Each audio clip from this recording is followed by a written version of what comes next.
Will your Starbucks habit make you broke? That's going to be the topic of today's video.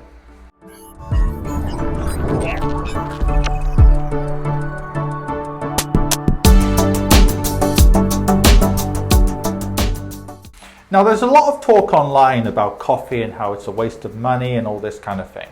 And there are even now calculators called things like the latte calculator, where basically you can work out if you spend so much money in a coffee shop. Let's say you buy the macchiato from Starbucks and you invested that money over time, how much would it cost you? My position on this is that in life it's good to have a balance.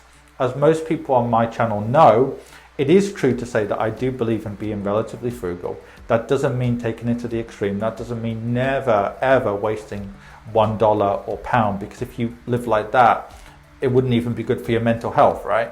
But having said that, it is good to always think about the long-term effects of our actions. I was watching a good video about wasting time, and it was a university professor, and he was making a good point that few make, and that's that for the average, say, 18-year-old student at university, they think their time is only worth, say, the minimum wage. But in reality, and a lot of people realize this as they get older, I think that a university student's time indirectly is worth at least $20, if not $30, $40 an hour in a developed country, if not $50 or more. For some people, if they're going to become a high income earner in the future, you could even argue it could be worth $100 or more indirectly, because for everything they learn at a young age, long term it's going to compounded knowledge, compounded returns if they invest money, even small amounts of money, and so on and so forth. So obviously there's a lot of indirect and direct implications of our actions, and it is true if people have 2 or 3 bad habits, like for example every day they waste money on a coffee and another thing, of course they're going to become broke unless they keep earning more money.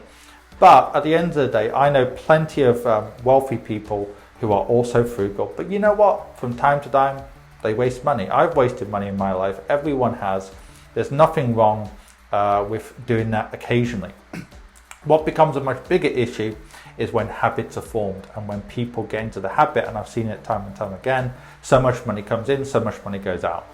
I know plenty of people where even if they got a $500,000 inheritance or pound inheritance, euro inheritance tomorrow, they would find a way of spending it within a few months. It could be cars, it could be a boat, I don't know. They would find a way regardless of their current financial situation. So the key thing isn't thinking, oh, I can't watch TV, I can't waste 1 minute of time, I can't waste 1 penny on a coffee, or I can't waste 1 day or whatever. That's not the key thing. I think the key thing is making progress, getting better, feeling like you're making progress, becoming more productive, becoming better with money. Also the key thing is moving the balance towards being a bit more frugal if you feel like you have a problem with your current spending habits. I don't think saying things like, I've heard things on the internet, people saying, oh, don't watch TV until you're a millionaire, or don't buy coffee until you're a millionaire outside the house.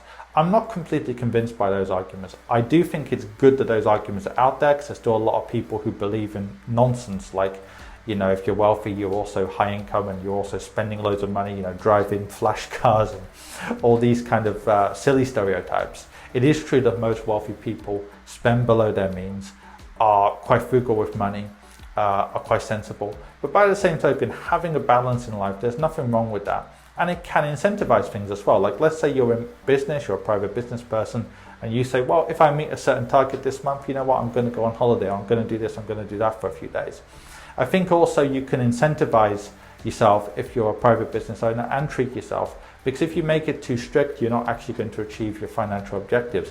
And there are other ways you can actually become more frugal without actually having to try so actively. So for example, I was reading a study which showed that if people set up a direct debit to their investment account 1 day after they're paid, they can save and invest up to 300% more, up to 3 times more, just by doing that simple thing. Because even if they didn't budget, even if they didn't care about buying coffees outside, by investing straight after you're paid, it kind of forces you to kind of keep disciplined without even thinking about it consciously, without even having to focus on self-control.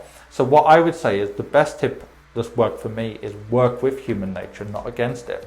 So if you make investing the path of least resistance by putting in a direct debit order after money comes in, if you're a salaried employee at least, that is more likely, I think, to work than just focusing on being, high in self-control and never wasting one penny or dollar of money.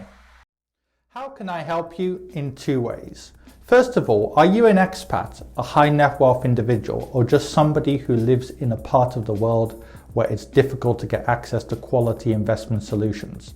In which case, go onto my website on adamfayed.com and find out more. If you don't fit into any of those categories, then in which case there's a range of free material on my website, on this YouTube channel, and indeed on my Quora, where I get over 200 or have received over 231 million views in the last few years. And finally, if you want to actually read my thoughts in more detail, go onto Amazon and find my book on there.